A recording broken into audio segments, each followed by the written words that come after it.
everybody, to the Street Smart Millionaire. I hope you had a great Labor Day weekend. Did you have fun, Jackson?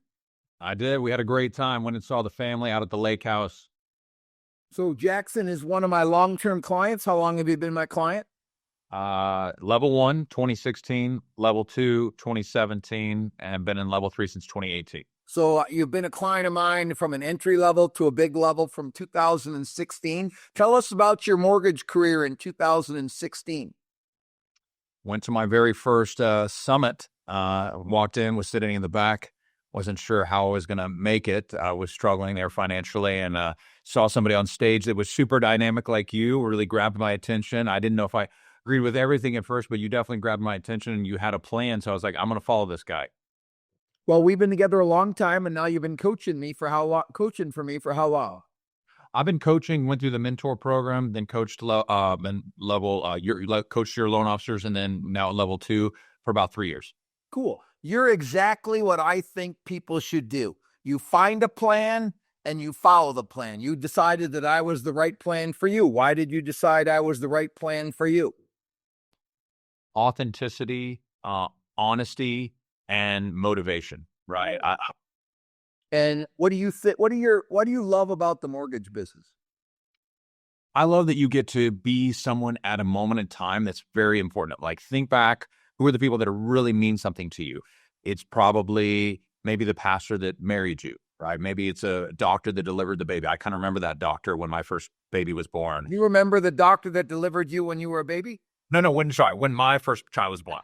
I know what you meant, buddy. I'm working on being able to articulate, speak a little bit clearer. But I remember that doctor. And I do think if you're a great realtor or a great loan officer, being there on closing day, when someone buys their first home or buys their dream home, that's pretty exciting to me. I get a lot of thrill from being able to come through for people.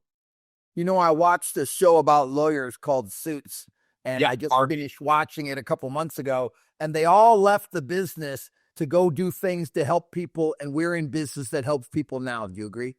100% we're helping. We're not going to need to retire from this to do something else, because in this business, we help finance the American dream, which is how big on the list of life? It's probably number 1 for a lot of people. Well, I think salvation, marriage, children, home ownership. I think it's the top 5 things. Build a good career. I think it's one of the top 5 things. Do you not agree? I agree. That's well said. Do you remember when you bought your first house? I did. I bought it in 2011.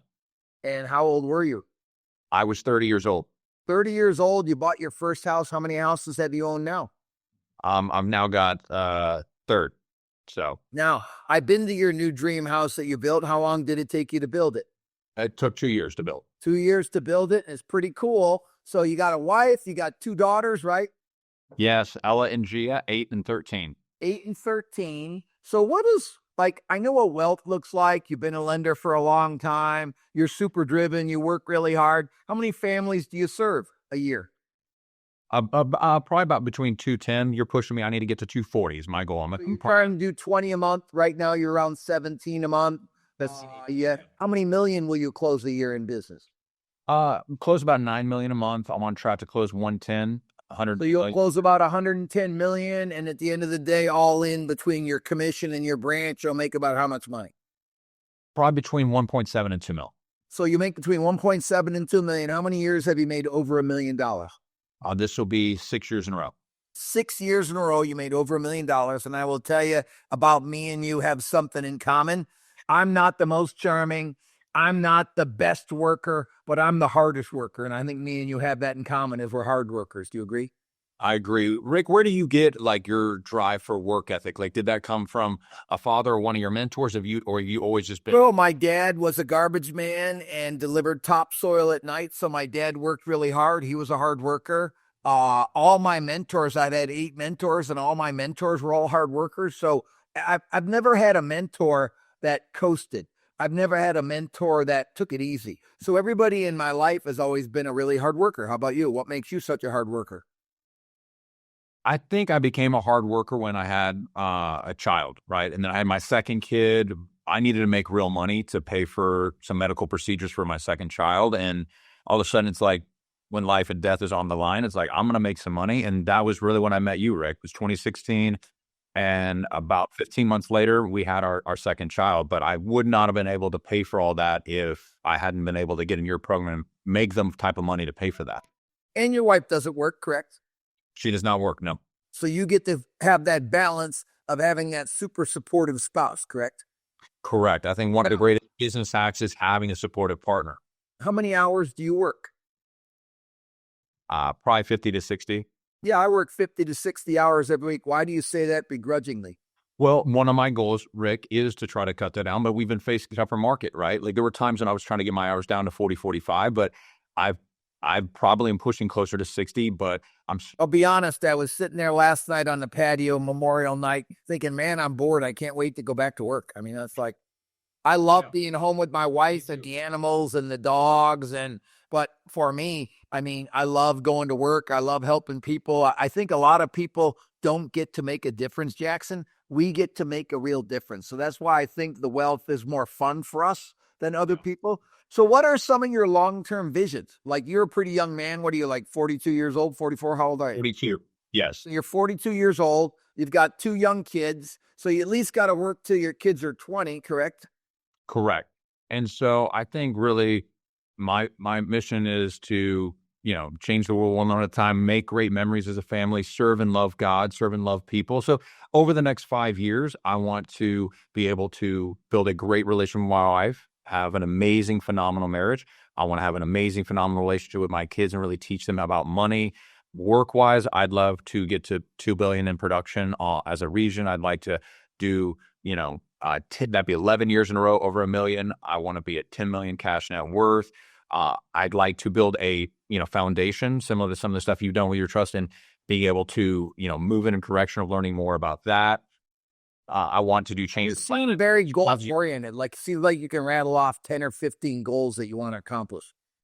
Well, you've really taught me that. Like I have my 5-year letter that, that you really taught me to. And I look at that every Wednesday. So like I'm actually mad at myself that I remembered as clearly as, here's my 5-year vision that you had me write down was, so I like serve and love God, seek justice. I noticed you mentioned the word serve a lot. Why do you mention? I do. That was built in. That was something you've been really working on right now, right? So that's something I work on. Just so you know, I forget to serve sometimes. Why is that? I'm selfish. Sometimes I get caught up in doing the deals. Sometimes we're selfish. But what happens when men like me and you serve? I think we're able to leverage and expand our influence a lot more rather than me having to do every little thing. I'm able to make a bigger impact because I'm impactful and intentional. Those are some things you've taught me to not only just serve, but to make an impact when you serve, like be super intentional when you serve. How many realtors do you take care of? So this is something I'm looking on coaching with you. So I ran some numbers. I probably have about 10 really, really good realtor relationships, but I closed deals with 97 realtors last year. So you have 97 realtors that sent you business. So would you consider you work 90 or you market to 90? I market to 90. How many do you work and chase and develop? That, to be completely honest with you, I have just focused on closing loans on time, decreasing the drama, helping getting offers accepted, but really coaching some of my realtors. I've only probably done it with 4 or 5. So I would like to go deeper. One of the visions I wrote down last week was I'd like to help 5 realtors make $1 million a year. That's a 5-year vision for me. I think that when I focus on a few people a lot, I have a better life than when I focus on a lot of people a little. Do you agree with that? 100%. Actually, as a businessman, I think about more employees, more coaching students. I think more. And then when I really spend time evaluating what do I want less people that I have better relationship with. Do you not agree that's more fun? You taught me that, right? Go be better, not bigger, right? Go deeper, not necessarily wider. And when you focus on the 20 better, I think serving 20 clients a month is a lot of clients. And then you have a couple kids you got to take care of. You got a wife you take care of. You got 2 brothers and a dad you're connected with. You coach for me and you're helping 10 students. So you seem like a very busy man. Do you consider yourself very busy? Incredibly busy. So You ever consider yourself too busy? yes, but I don't know how to really turn it off. Well, I will tell you this. that I never feel that I'm too busy. I feel like if I tighten up my time management, I can help a few more people. Do you agree with that mindset? 100%. And I could go deeper and serve at a higher level. Now, so you're a really good earner. Would you agree you're a top earner in the nation? Where are you ranked in the nation for lenders? Cross country mortgage is so tough to compete. But I would say I'm probably number 40 at CCM in terms of volume. And then in earnings, we really don't know. What's one thing I love in your company, we work at the same company. You're working across country. So you work at the number one retail mortgage company in America and you're number 40. Where do you rank in the nation as a lender? Top 200? Well, if we're talking about volume, Rick, it'd definitely be top 200. So you're a top 200 lender in your industry. You're obviously excellent at the mortgage business. So you're a great earner. That's the beginning to wealth. Do you agree? Yes. And then the second part of wealth is your saving and investment strategy. What is your saving philosophy? That the hand that feeds me, the hand that funds me, right? So what you taught me is I put 80% with my financial advisor and I work the hand that funds me. So when you look at savings, do you say what percent of your paycheck? 20% every month. So every month you save 20%, then you base your lifestyle on reverse engineering on the 80% that's left, correct? Correct. So you save 20% off the top? Correct. 20%. And what do you do charity-wise?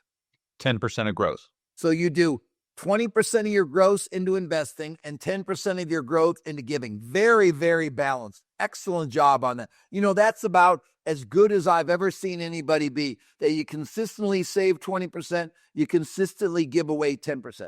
Now, what do you like to invest in? Like, what are some things that you like to invest your money in? I would say SPY. You really taught me that. Then I pick 4 stocks that I really follow. I love. So what are some stocks that you really like? So QQQ and SPY are my foundational. That's about 60% of my portfolio. The other ones I'm really following are NVIDIA, Tesla, Amazon, and Microsoft. Those are ones I'm following closely. So they're the stocks that you like. Do you do CrowdStrike and Palantir and Oklo. Those have been some like smaller little percentage trades I'm kind of tracking. I sold Oklo last week at $75 a share. Why did I sell it? Tell me. I bought it at $27 a share, and for me, I had made a what? You made a kill and done really well with it. So I look at like NVIDIA, I'm up 10x. Palantir, I was up 10x and sold it. Oklo, I'm up 300% and I sold it. So for me, anything that's 2 to 10x, I always normally sell some or sell all. Why? Get some money off the table. Pigs get fat, hogs get slaughtered. What does that mean? Pigs get fat, hogs get slaughtered. Don't be a hog. Be a pig. So be a little piggly wiggly. Go out there and buy good stocks. They go up in value, but eventually take them to market and sell the beef pork. Yep. Does that make sense? Simple and yet profound. So you're a good earner. You're a good saver. You're a smart investor, correct? Thank you. Thanks to my great coach. Yeah, I think you're a great coaching student. I think more people can be better coaching students. Why are people not coachable? Like you coach for me. Why do you find people like me and you are coachable? Like I have a mentor, I have a boss, I have a wife I'm under authority. Why do you find that you're such a good student and other people aren't? Hunger and ego. People either have too much ego or not enough hunger. So hunger and ego determines how coachable you are. So people that are coachable are hungry, and people that are not coachable have a big ego. I think that's brilliant the way you put that. Let's talk about balance. So you go on a date every week with your wife? I do. 52 days you're at a minimum. And when is your date? Sunday night. And what do you all do? We play tennis every Sunday. And then 2 times a month, we do like a more special Saturday night dinner. So you're playing tennis, you and her. Who's better? I can't lose, Rick. I'm sorry. Oh, really? So you're better than the wife at tennis. So you have a competitive tennis match. I'm just more competitive because I refuse to lose. And so Rick, I had to get some anger counseling. My wife beat me one time and I didn't handle it well. And I got some counseling and then she did beat me recently and I handled it much more maturely.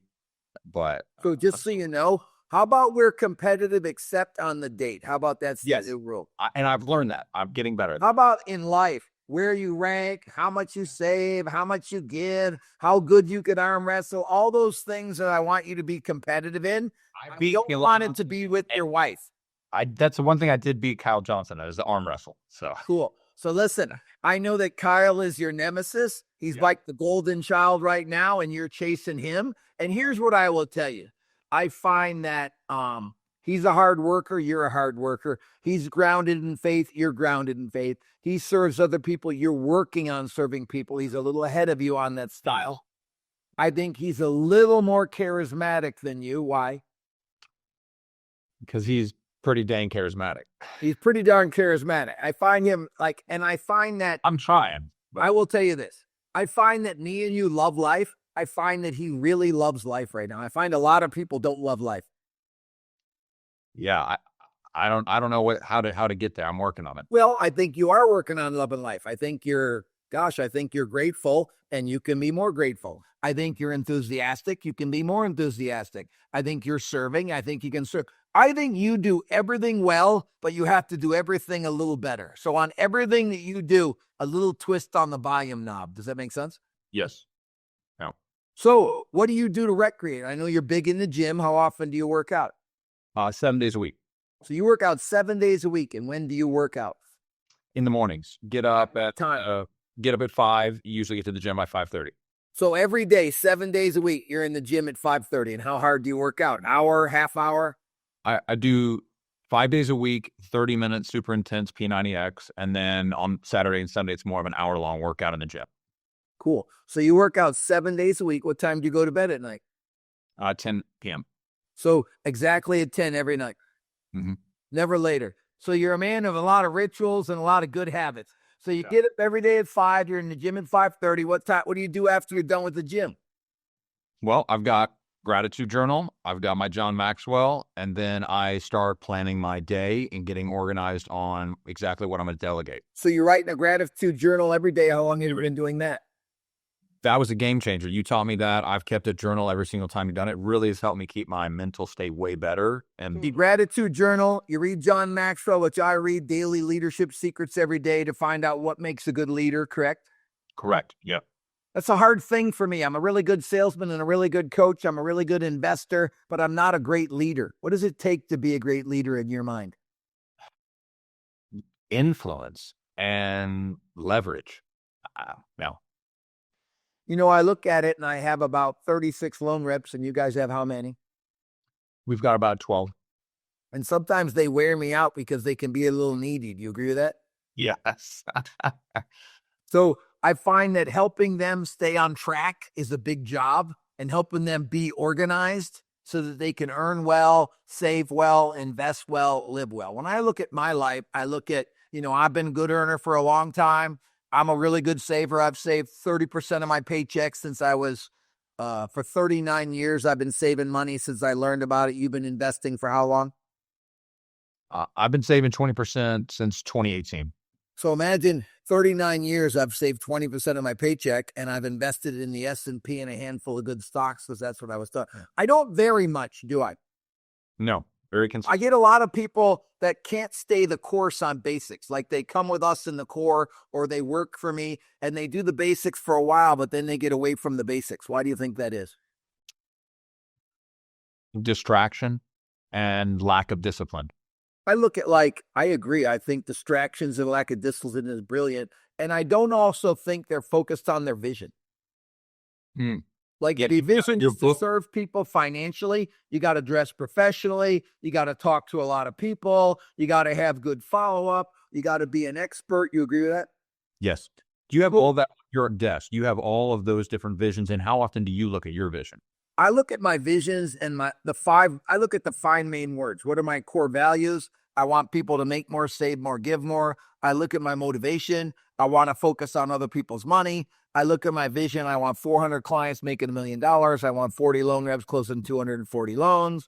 I look at my purpose. I want to create disciples for Jesus. I try to talk about Jesus everywhere I go. How often do you talk about Jesus? Not enough. Is it on your purpose statement to create disciples? It is. I mean, so I think that I try to talk to 5 people a week. Who is Jesus? Who is God? Where do you go when you die? Do you have some opening line questions about Jesus? I don't. So try those. Who is Jesus to you? To me? Yes. Savior. Okay. Who is God? Father. Where do you go when you die? Heaven. Okay. So I think you have pretty clear answers. I think you need to have some pretty good opening questions. So I think that I want to create disciples. I want to create millionaires. I want to teach life balance. And I look at what motivates me. I definitely want to change the industry, and you want to change the mortgage industry, correct? We want you all out there that are in the mortgage business to be better, chase more realtors, get in a coaching program. Do you believe that you have to be in coaching to succeed? Yes. And does any coach matter? I think the quality of your coach will determine how many championships you win. I agree. I think any coaching will help. A better coaching will win championships. I think if you want to be a top 200 lender, you want to be a top in your company, you want to make $1 million, you got to have coaches that make $1 million. Who's coaching you currently? Brian Shudo.